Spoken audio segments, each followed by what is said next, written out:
बहुत समय पहले इंद्रप्रस्थपुर के एक शहर में वेद शर्मा नाम का एक ब्राह्मण रहता था।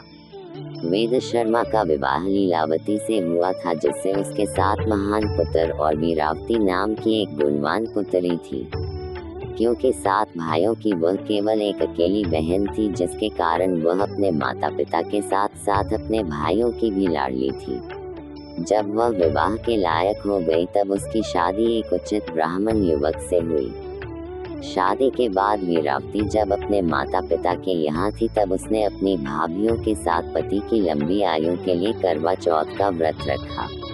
करवा चौथ के व्रत के दौरान वीरावती को भूख सहन नहीं हुई और कमजोरी के कारण वह मूर्छित होकर जमीन पर गिर गई। सभी भाइयों से उनकी प्यारी बहन की दयनीय स्थिति सहन नहीं हो पा रही थी।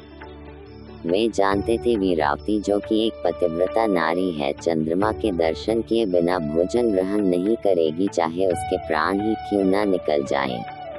सभी भाइयों ने मिलकर एक योजना बनाई जिससे उनकी बहन भोजन ग्रहण कर ले।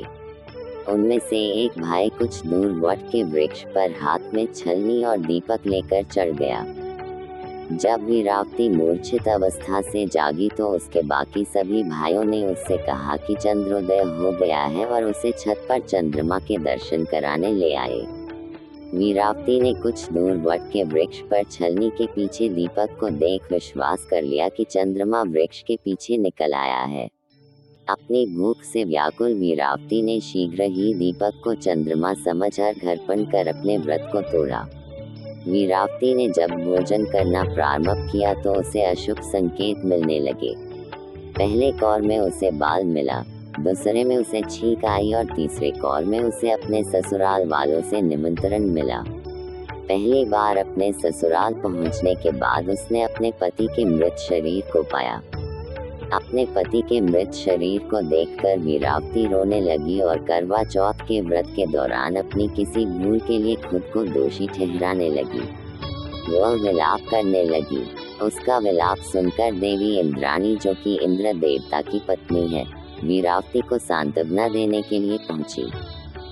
वीरावती ने देवी इंद्राणी से पूछा कि करवा चौथ के दिन ही उसके पति की मृत्यु क्यों हुई और अपने पति को जीवित करने की वह देवी इंद्राणी से विनती करने लगी।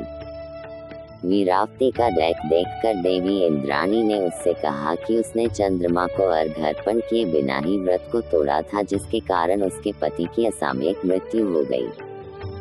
देवी इंद्राणी ने वीरावती को करवा चौथ के व्रत के साथ साथ पूरे साल में हर माह की चौथ को व्रत करने की सलाह दी और उसे आश्वासित किया कि ऐसा करने से उसका पति जीवित लौट आएगा।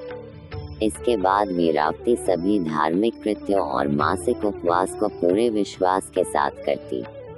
अंत में उन सभी व्रतों से मिले पुण्य के कारण वीरावती को उसका पति पुनः प्राप्त हो गया।